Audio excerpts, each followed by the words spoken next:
My guest today is Hussein Hallak. Hussein, you are a Syrian-born Canadian entrepreneur, strategist, and author of The Dark Art of Life Mastery. Your work helps people and organizations build meaning and impact by embracing uncertainty and redefining success on their own terms. You're passionate about helping people confront their illusions, reclaim their agency, and stop waiting for permission to live. Hussein, welcome to the show. Such a pleasure to have you today. Thank you for having me. I'm looking forward to this great conversation. Me too. I'm looking forward to exploring with you how to find clarity in chaos or in uncertainty, perhaps not chaos as such. And also, you know, as implied by your book, the art of living, or mastering the art of living. Before we go there, what has been for you the defining moment that most, let's say, shaped your understanding of life mastery? Was there an experience that changed how you see mastery, success, failure? Yeah. I think there were many moments, but one of the key ones, and that's a great question, one of the key ones is when I asked myself, what do I really want with life? So I had many objectives, many goals, and I go after many things. Like I was in a band. I wanted to be a rock star. I wanted to be a TV personality. I wanted to be, this rich entrepreneur. I wanted to be many things. But then when I asked myself what really truly matters to me the most, what is the one thing that if I don't have, it's like I don't have anything at all, like whatever else I have, it doesn't matter. It was me having a happy and healthy family. And that meant something real for me. Like when you say it, people like, of course, everybody wants that. But for me, it was a direct contrast to how I was living my life. I was living my life as if I get success in business, it will lead to, providing for my family. It will lead for a happy, healthy family. But these were like flimsy connections. It was in my head that if I get this, it will lead to this, it will lead to this. But when I asked myself that question, I saw a direct link like, oh, in order for me to get a good business, I was ignoring my family. I wasn't spending that much time. So I was actually doing the opposite. So that's why it was a defining moment for me. That was one of the key defining moments, I would say, happened almost now 17, 18 years ago. Let's talk about your book, which you call The Dark Art of Life Mastery. So tell us, first of all, what does life mastery mean to you? And of course, then I will ask you, why is it a dark art rather than, a formula or something else? For sure. I think for me, life mastery, which is still an area that I'm exploring and discovering and learning, it's like the yin and yang. It's the constant dance between being and I would say doing. So you choose to be someone. I choose to be, let's say, a father. And then all of my thoughts, words, and actions flow from there. And I start doing what a father needs to do. And then I hit reality. So there's the being. I show up as like, I want to be the greatest father. And then I hit reality. Let's say my son is dealing with an issue with his friend that I need to help him solve. And I'm not at all equipped. So my doingness, even though I want to be a great father, my doingness is limited with what the world offers. So I have to come back again, question myself, be in the being again, flow from there. So it's the constant kind of being and doing and being in that cycle and understanding that there is never a state that says, I've mastered life, everything is fine. So that's that constant move, or that I call it the dance because it's kind of more fun if we call it the dance between the being and doing, is where life mastery lives. And it's constantly evolving. That's the other thing. It's always what life mastery looks like today at this moment will look differently in the other moment. So it's the true living, I would say. That's what life mastery is. I like that, and I liked what you said, that it is not a state, something to be achieved. For mastery, in my view of it, because as we were talking earlier, my podcast is personal development mastery. So it is mastery. It is something I have also, studied or contemplated anyway.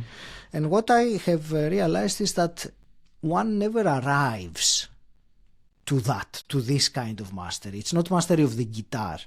You can arrive to a certain level that you can say, I'm a master in the guitar. But in life, it is the guiding principle. That's how I look at it. I don't know if you agree with that.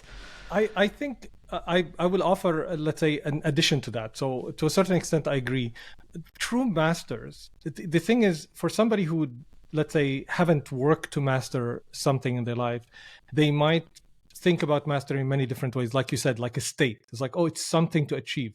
But true masters, what end up happening is that even if you master the guitar, you achieve a level of mastery, then there is something else you're after. Because we are, as human beings, we are an evolving being. We're always seeking. That's part of who we are. We're never sitting down. We were born to seek. Our brain works like that. We for example, even as movement. Once I talked to an expert in movement, and he says, your body, when you sit, you're actually acting against your body, because your body is built to move. And the more you move, it's not about practice or sports, but movement is how the body stays alive. The more you sit, there's like the study that said sitting is more dangerous than smoking. I don't know how active, but I mean, like, just to indicate how it is. So I think the constant movement, and even if you want to master something like guitar or sword making, for example, you see those masters. I'm fascinated with these YouTube videos to see somebody in their mastery, they create something. They're now interested in creating something else. And that's what brings them joy. So when you are in mastery, you're in pure joy, because you're creating, you're exploring what else you can do, and you're developing who you are. And it's such a great place to be. Thank you for this addition to that. And it's a very good, way of looking at it, the way you just described. And why life mastery then? Why is it a dark art? Explain that to us. Because most of the time you have no clue what's waiting for you in the next moment. We can anticipate, we can say the next moment is likely to be like, I'm sitting at my home right now, my home office, and it's likely that nobody's going to knock the door. But hey, sometimes a neighbor knocks the door and say, you know what, why you're parking your car this way? So it's very hard to anticipate what the next moment is. And we're extremely busy with anticipating what the next moment, because we want to be prepared for it. So what we miss is the current moment. So I think if we let go of that, and that's what the dark art is about, it's the art part is not knowing what's going to come out. Like, even if you're an artist and completely mastered your capabilities, every painting is a discovery, is a journey. So the art by itself is a discovery and a journey. You're never, even if you imitate life, and even if you're perfect at doing that, even if you have a camera, if you change one setting, it's different. So that is constantly. So that's the art. The art, if you're doing art, if you're not just doing copy, if you're doing art, and life is an art, it's always different. Even if you're trying to replicate the same moment, by definition is different. And then the darkness is because you have no idea what's going to happen. So when you embrace it, when you embrace not knowing, when you embrace the uncertainty, you actually are more happier, because if you anticipate that it's not going to be dark and everything's going to be exactly clear for you, you're going to be mostly disappointed. But if you embrace that a lot of times you have no clue what's going to happen, you're ready for it. You're like, oh, I knew that's going to happen. And you build your life based on not knowing what's going to happen. So you're more at home, you're more enjoying, you're more prepared than being surprised, like, oh, it didn't happen like I expected it, and now I'm annoyed or upset, or, not to say I want my life to be exactly how I want it. I want to know that tomorrow I'm going to earn this much money. But that's not realistic. So I like to be, somebody in my comments to my latest article say, you're the realistic dreamer. To dream, but to be anchored in reality. So I love that, and I'm learning to use it. The realistic dreamer, yes. I suppose I would like you to expand a bit more about that mindset that one needs to have in order to embrace the uncertainty rather than, clinging on to whatever certainty or predictability they can get. Because the way you were describing it, it sounds like a different way of looking at things generally. Mm-hmm. So can you give us perhaps an example or some kind of way of thinking of embracing uncertainty rather than rejecting it or fighting it or fearing it? Yeah, for sure. Absolutely, I can. The first thing we need to remember that we were never meant to have certainty. Actually, we didn't even have time. If we look at the history of humanity, the invention of time, if you wish, we existed on this earth for, I would say, roughly like as we are as human beings right now, several hundreds of thousands of years. So this 10 or 100 years that we're living right now, the last, let's say century of modern living is not enough to change how our minds work. Our minds evolved over hundreds of thousands or millions of years to arrive to who we are as a species.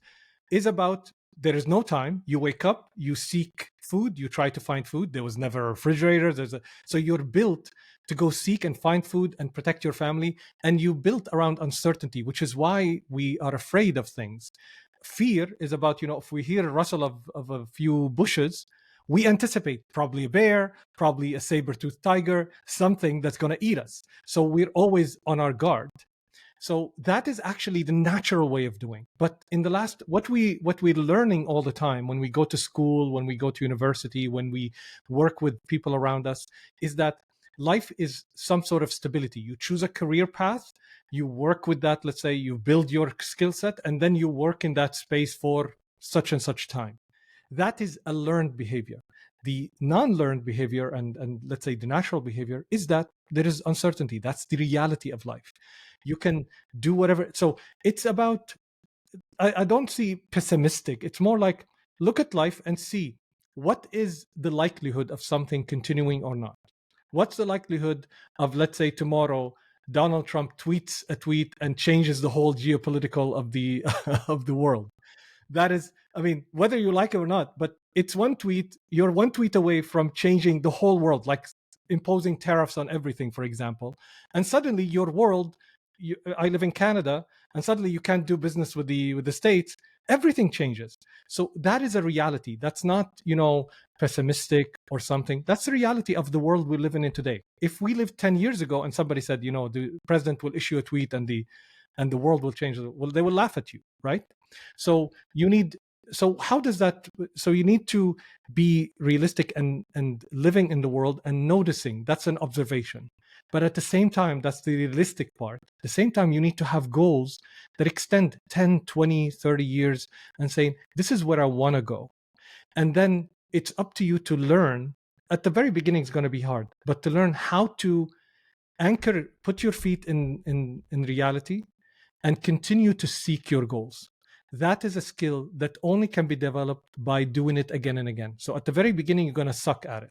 Just like if I don't know what sport you don't do, but let's say I don't play baseball. No, me neither. But if you give me a bat right now and you try to, I'm going to suck at it because I have a goal of being successful at it. But the reality right now is this is my first time. So if we are, I would say, compassionate with ourselves, empathetic with ourselves, and understand that we are not built to deal with the challenges of today's world. Not school, not university, not our parents, not even history has prepared us for this moment.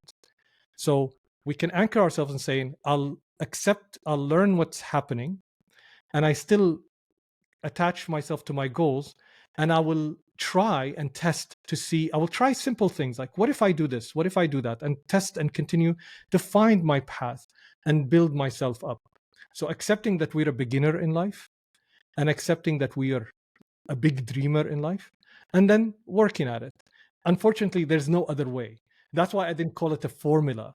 If there was a formula and I found it, trust me, I will share it. At least I will apply it first and I will share it. But if you look at, I was looking at yesterday's article I wrote, I said, The kind of jobs I looked at, other jobs like somebody who worked with gorillas, the latest lady. I'm bad with names, but she worked with gorillas. She just passed away, and she worked with gorillas. Like, who chooses that as a career path? You know, but she's one of the most influential people today. There are a lot of career paths or things that you do that has nothing to do with how we accept modern reality. So chart your own path, anchor yourself in reality, and be a big dreamer. That is my solution. I liked very much you used words like journey, discovery. Earlier on you said dance, art, and I think this, when one looks at it like that, and also realizing that no matter how unique we feel in our self or in our self perception, we are one of billions of hundreds of billions of human beings that have experienced what we are experiencing. With some variations, of course, but this the human life. So it's great when you look at it from that perspective. It takes away some some burden, some heaviness that you were saying earlier, to be compassionate with ourselves. So I think that's what I'm trying to say in a different way. Exactly right. Yeah, exactly right. I love that. Yeah, being compassionate with ourselves, because we expect way too much of ourselves, because the world expects way too much of us. Is that you should I was talking to my daughter, and like, she's still 16, 17, and she's like, she's expected to know what she's going to do, like what her job is. And how are you going to do that if you haven't experienced what a job is like? Like, at the very when I grew up in Syria, we don't take a job usually at early age. Like, mostly it's after you graduate from university. In the Western world, some people work as a waiter or something. Yeah, you get some experience, but that doesn't tell you what it's like to be an engineer, for example, or doesn't tell you what it's like to be a doctor, for example. How are you going to make a choice that will impact your life, impact how long you're going to study, your life, your prospects, and you have zero experience of it? So, but if you approach it like an experiment, it's like, I'm going to take a chance, and I'm okay to change my direction. That's the other thing. Choice is a very powerful tool that you make in the moment. And whatever your choice, like if I choose to eat right now, let's say chocolate or vanilla, and that doesn't mean if I choose chocolate right now, I always have to choose chocolate because I'm the chocolate guy. When I'm offered something different, let's say an hour from now or something, and I'm in a different mood, I can choose something different. And if we deal with life like that, the burden is a little bit less. And I know you have to pay rent, you have to provide for your family, you have to do all of that. There are, of course, responsibilities on you, and you can always make a choice, because there is no guarantee if you choose to work at a different work or to choose to be employable that you're gonna be employable. I mean, everything's changing right now. Probably we are one of the greatest and the gravest moment in our human existence, because right now we are facing, for the past, I would say, 100 years, we built our civilization based on certainty. We know how the world's going to unfold in the next 20 years. We can count on certain things that will be. And that relatively was kind of right. But if you look at it as with a more thoughtful eye, you will see that our world was never certain. It's just that we didn't know as much about it. Right now, we know so much about what's happening all the time that we can see the uncertainty. We can see how one invention or one innovation, let's say, at the corner of the world, can change the whole world. And so we didn't know that. Like, when I was growing up in the 90s, we had just one newspaper and there's this clipping about science. Now you open Instagram and in 1 hour, I would say, the lifetime of how much I would have known in my 90s and in the 90s. So that is what changed. So we see the uncertainty, and we need to get back to being comfortable with, I don't control the world. I only can make my own choices and experiment and see what life throws at me and deal with it. Let me ask you something, Hussein, because you said choice. You mentioned the choice, or perhaps another way of me saying the same thing was a decision to do something. I like using the word decision, but essentially we're talking about this choice that you're making. And I wanted to ask you, how do you balance in your choice making? You have the engineering background, so how do you balance reason and intuition when you make choices? Yeah.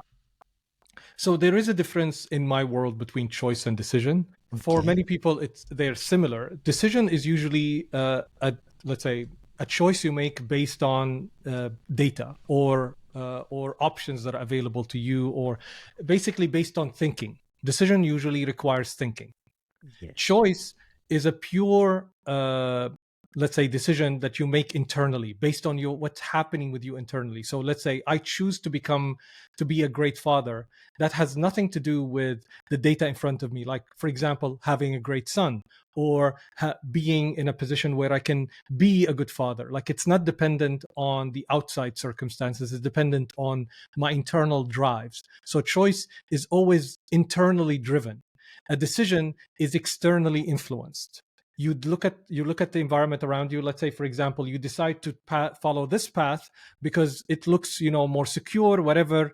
But a choice is something that comes from internal. So, most people confuse them where they apply choice to outside. Like, I choose to, go this, ride in my car and go.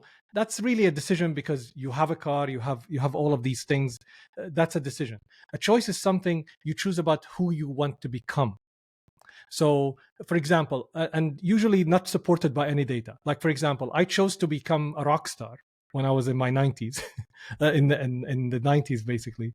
And I didn't have a guitar. I didn't know if I can get a guitar. I didn't know if I would suck at practice or not.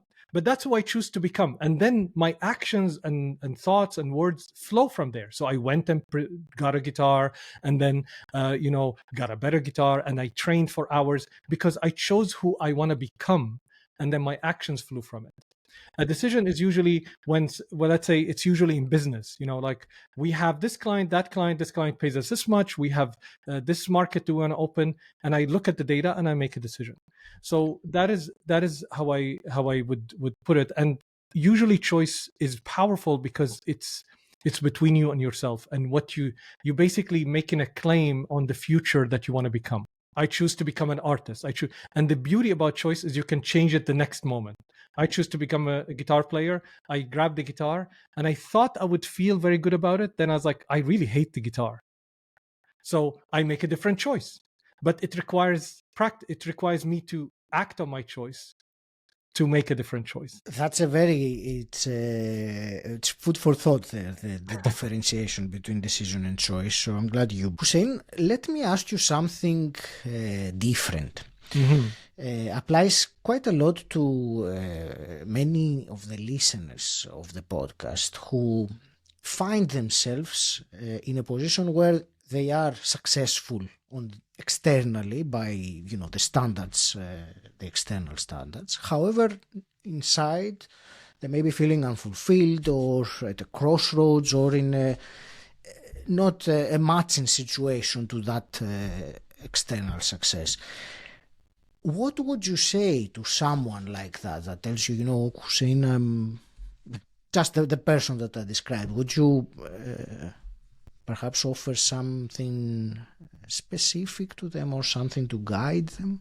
Absolutely. Thank you very much for that question. I would say this is, I call it the someday symptom.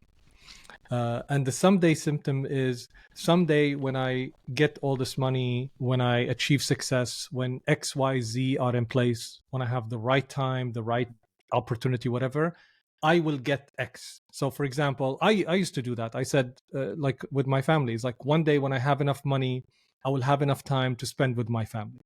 So we put these conditions that between us and between what we're really after.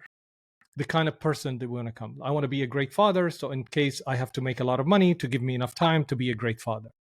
It's the same. I tell the story of the executive who went to Mexico sitting at a beach, saw the fishermen, And you know the story, right? I've So heard this. It's like, very yeah. appropriate to what So you're yeah, saying. so it's Yes. like, okay, they see the fisherman. It's like, oh, you have great fish.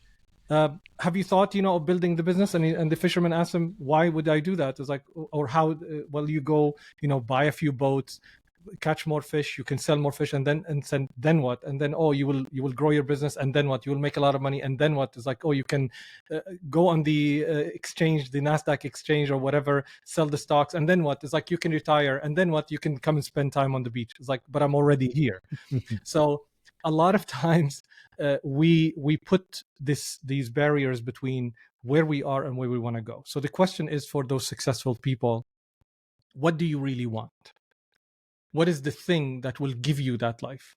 And then be realistic and anchor yourself. What does that really mean for you? Who do you need to become to be that person? Because a lot of times success that we go after, or how we measure success, the reason why there is because if they felt that they're really successful, they wouldn't need anything else.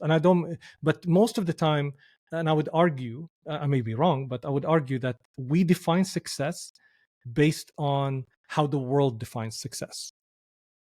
So most of our definitions of success are not our own definitions. So I would say the first thing for them is and it's scary, by the way, just heads up, because if we are trying to define success in our own way, we might discover that everything we've worked towards is not success. So it's scary to go there.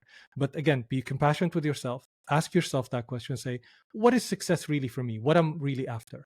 And then ask yourself, who do you need to become? And then choose to become that person.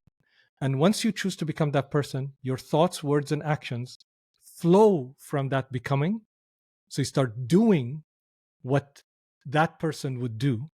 And then your life will start taking a different trajectory. That's what I have to offer them. And I'm telling you right now, it's not easy, but it's enjoyable. Like what you said, thoughts, words, and actions flow from the choice of yes, who I want to become. That's I needed to repeat it, and I'll probably repeat it afterwards because it's a very profound. Actually, I will leave it to that. Thank you. Hussein, before I start wrapping up this fascinating conversation, where would you like to direct the listener to connect with you and find out more about your work? Thank you very much. You can go to my website, HusseinHallak.com. You can find my writings there. Hopefully they give you some...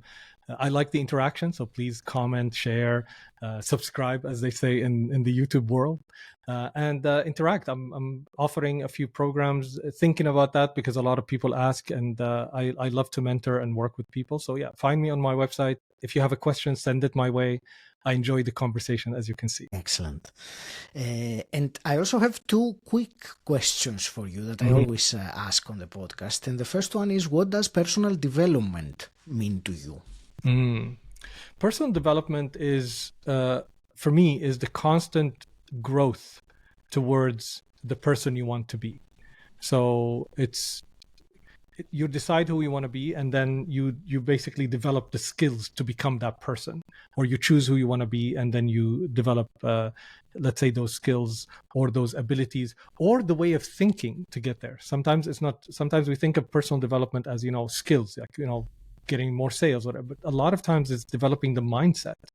So I would say mindset, skill set, tool set. That's personal development. You develop your mindset, you develop your skill set, and the tools that you use is also part of the personal development, because you have to learn how to use them, and they extend your ability, like AI right now, or let's say any tool that you use in your craft. And hypothetical question, if you could go back in time and meet your 18-year-old self, what's one piece of advice you would give him? I would say, I would be tempted to say don't change anything, but I would be more tempted, I would say, to say that go all out, like be more yourself than you've ever been. I've been someone who pursued the success based on what others defined as success a lot of times in my life, and that led to disastrous results. So I would say be more in line with who I am and what I want and who I want to become. That's what I would say. And I would say everything will turn out fine. And I won't tell him how bad things are gonna go. I'll say everything's gonna be fine. That's what I would tell him. Everything's gonna be fine. You're gonna survive, or you're gonna die. Who knows? my wife always jokes with me, and she always, we will be sitting and we will be having conversation, and then she uses, I think it's the third chapter in my book, and the title of the chapter is "Then You Die." So we will be sitting, and the chapter is very short. It talks really about the life cycle, how many days, how many years we live. We live roughly like around 69 years. That's how roughly we live. And she always, we will be sitting and we say this and this, and then she says, "Then you die," and we've burst out laughing, because at the end of the day, no matter how bad, how good life is, we all die at the end of the day. It's part of life. So we need to take it a little bit easy, take the edge off, and be a little bit more, enjoy more life, and be in the moment. I think is a good advice for all of us. Not just the 18-year-olds, but all of us, indeed, to keep that eventuality in that thing, inevitability. I meant at the end. Yeah. Hussein, thank you very much for this conversation. I really enjoyed it. I want to wish you all the very best with everything that you, and I will leave it to you for your parting message to the listener of this conversation. What would you like to leave them with? Absolutely. Thank you very much for this great conversation. Brilliant questions, and very deep in a very short time. You don't hold back. So I love it. Thank you, Agi. And for the listeners, I would say the most important thing you can do right now is spend some time with yourself and make a choice. It can be a simple choice. It starts with simple choice. It's just to practice. Just continue to choose. And when you're offered, whether you want pizza or you want ice cream, just choose. Life is not going to end. Make choices, practice making quick choices, aligned choices with who you are internally, even at the simplest things, and just get used to that. That's your ultimate power. And the more you practice it, the more powerful you become. So that is my wish for you, that you continue to make choices that bring you joy and pleasure. And if they don't, make a different choice. As simple as that.